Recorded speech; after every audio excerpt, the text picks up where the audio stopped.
Shtëpit në rrugën Ylber Hoxha në blokun e ri janë përfshirë nga uji pas rreshjeve të fundit. Qytetarët ankohen se uji ka depërtuar në bodrumet e shtëpive të tyre duke shkaktuar shqetësim dhe dëme materiale. Jem të rrezikun me lagështimer, ujë, mush në podrumet, këtë lagja një 45 shpit, 50 shpit. Janë podrumet këtë mush në ujë, rafsh, për shkak të rreshnjeve, kanalizimeve, troni, lokaci, e qëtu të shpedish kjo është dokument me thonë po. Ata thonë se si pasojë rreshjeve të shumta janë dëmtuar edhe pajisje shtëpiake, ndërsa kanalizimet kanë dalë nga funksioni dhe kanë shpërthyer, duke u derdhur drejt për drejt në bodrume. Shku kom thirrë në telefon, kom shku në aty në të fiksat, thasha keni në motor me na jep në mënyrë tonat që kemi mujtë me bo. Krejt janë me mjetë me sena krejt në ujë. Banorët shprehen se pavarësisht thirrjeve të vazhdueshme për ndihmë, institucionet përgjegjëse nuk kanë reaguar ende ndaj situatës së krijuar.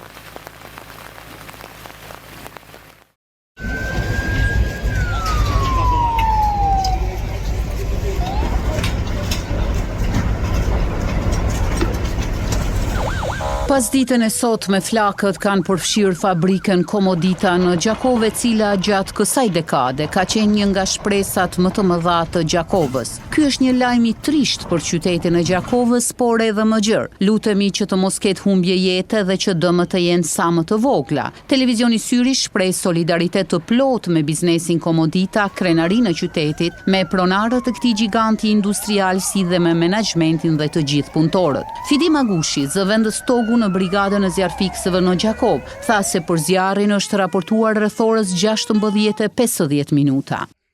Me të morur lajmin ekipet tona të zjarfiksave janë dalë në vend të ngjarjes. Edhe pra ashtu zjarfiksat me Komodit janë afërsi shumë të afër 1 minutë 2. S'kemi largësi shumë të madhe. Kemi dalë në vend të ngjarjes, siç përshini edhe vetë flaka ka pluar në tanaon. Po është një pjesë poshtë më e rëndësishme që ka boca, bombolat e gazit e mëdha, zjarfiksat janë të kthyer me ndërprej atë pjesë, bodoli flaka, andaj do të jetë një katastrofë e madhe. Janë disa bombolat e vogla që po bëjnë shpërtimin e tyre, edhe po ashtu kena kërkuar përforcime nga komuna tjera duke marrë Pejen, Deçanin, Rahovecin, Prizrenin. Kemi kërkuar ndihmë se është flakë e madhe.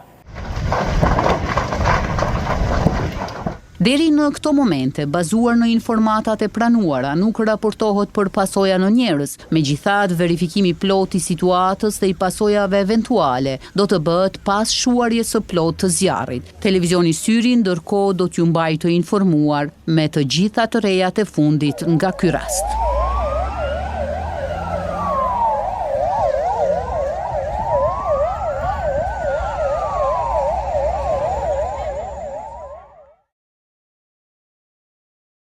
Këtë telefon të lloj Nokia një 33 vjeçar e gëlltiti dhe e mbajti në lukth për 4 ditë, për arsye të cilat ende nuk dihen. Për ta nxjerrë celularin që në stomak në vend të ushqimit e mbajti për gati 100 orë, u desh ndërhyrja mjekësore, e cila u realizua në klinikën e gastroenterologjisë, madje pa ndërhyrje kirurgjike. Gastrologu Skender Telaku thotë se gjithë ndërhyrja zgjati 2 orë. 33 vjeçar që kishte përbi një telefon. Ja bom gasoskopi u pa që në lukth, në stomak, është kjo telefoni, ishte ndarë në 3 pjesë, 2 pjesë plastike, plus një pjesë që kishte ajo pjesë ku është bateria, edhe mandej u du të nxirrej. Nuk është probleme me pjesa plastike, po është e rrezikshme ajo pjesa e baterisë, sepse ajo po të kishte shpërthyer apo po ishte ajër, ajo ka efekte shumë të këqija. Nxjerrja një telefoni ishte e para për doktorin. Megjithatë, rastet kur kosovarët gëlltisin gjëra të ndryshme dhe duhet intervenimi nuk janë të rralla.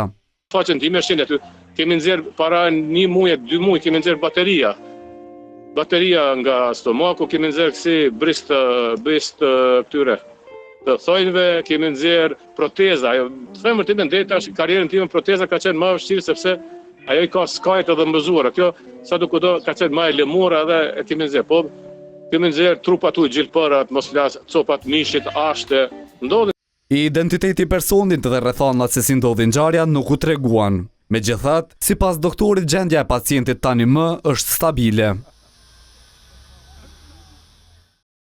Mirë dita! Mirë dita! Po i duhet punë për kushtim që të merret me këto voglushe. Hajde kuki kokën! Kusht koka?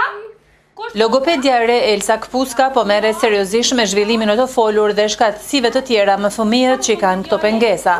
Një defekt në të folur sjell sipas saj vështirësi në aspektin mësimor në rezultatet në mësim e zhvillim të përgjithshëm.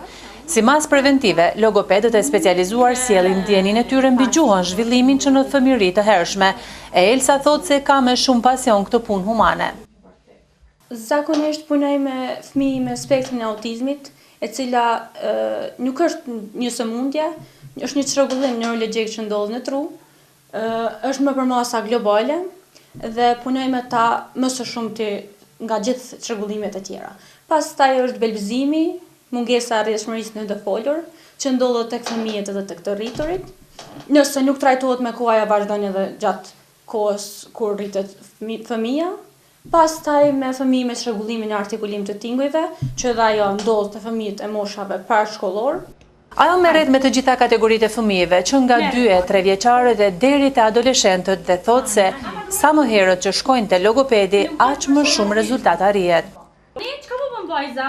Anën tjetër. Kthej anën tjetër. Hajde, kthej anën tjetër. Çka po bën ky djali? Çka po bën djali? Elsa po ashtu thotë të jenë vetëdijsuar në masë të madhe prindërit e fëmijëve që shfaqin vështirësi në të folur, në formimin e nocioneve, në komunikim si dhe gjatë leximit dhe të shkruarit. Prindërit në kohët e fundit janë më të vetëdijsuar. Ka prindër që i përkushtojnë në maksimum fëmijëve, por ka edhe nga ata prindër që e lejojnë fëmijën të ngecë ashtu dhe të vazhdojë dhe me tutje me atë çrregullim. Por nuk është realisht e saktë ajo çka mendojnë ata, sepse fëmia duhet të marrë trajtimin e duhur, në kohë të duhur dhe të ketë gjithmonë sukses gjatë jetës së tij. Në terapi fëmia me probleme në të folur mbështetet dhe përkrahet me ushtrime, forma të luajturit dhe ushtrime perceptimi.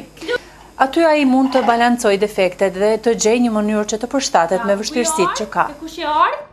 Të Susa e Zot. Bravo!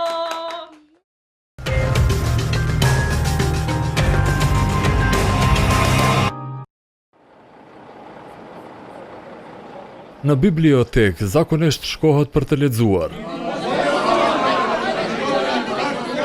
Një kësi shtëpi e librave që ndodhet në Graçanic u shfrytëzua për diçka tjetër të mërkurën. Rreth 50 serb të revoltuar për siç thanë punësimet i ofertë në institucione që i financon shteti që për presidente ka Aleksandar Vučić, hynë në librarinë e këtushme për të protestuar. Burra e gra kërkuan llogari nga përgjegjësit pse atyre dhe familjarëve s'u jepet mundësia e njëjtë për angazhim. Ata pretendojnë se në konkursin e fundit për në spitalin e Graçanicës u punësuan vetëm njerëz që kanë afri me politikën. Očekujemo da Beograd ne ćuti. Presim që Beogradi të mos hesht, e t'i shoh problemet tona dhe disi të zgjidhim këtë situatë në mënyrë të civilizuar sepse vërtet nuk planifikojmë të ikim nga këtu. Replikat i bën me përfaqësues të komunave paralele të Prishtinës, Lipjanit e Fushë Kosovës. Ndër këta të fundit ishte edhe deputeti i Kuvendit të Republikës së Kosovës nga lista serbe, Milan Joksimović, i cili u përfshi shpesh në debate me të pakënaqurit. Ai tha që situata nuk është zi, sapo e paraqesin protestuesit. Të pakënaqurit kërcënuar me veprime radikale nëse nuk ndryshon praktika e punësimeve. Ne publikisht erdhëm këtu që të pyesim kryetarin ton nëse edhe ne mundemi të vazhdojmë kështu sikur ata. Ju tham se ne Krishtlindjet do t'i kalojmë në barikada. Rekli smo da ćemo da Božić provedemo na barikadama. Thirrësi i tubimit tha se protestuesit nuk është se janë për një mend për bllokim me barikada. Posle Božića očekujemo da... Pas Krishtlindjes ortodokse presim që njerëzit të mblidhen dhe të kërkojnë përgjigje atje në Beograd para kuvendit, sepse me këta këtu s'ka më bisedime. Këta njerëz gënjejnë vazhdimisht. Nuk ka kuptim që njerëzit me 2-3 paga të vendosin për kriteret e konkurseve. Kjo pakënaqësi shënon një rast të rrallë që serbët e Kosovës protestojnë ndaj sistemit ilegal politik e institucional që Serbia provon ta zbatojë në shtetin që e ka për kryeqytet Prishtinën.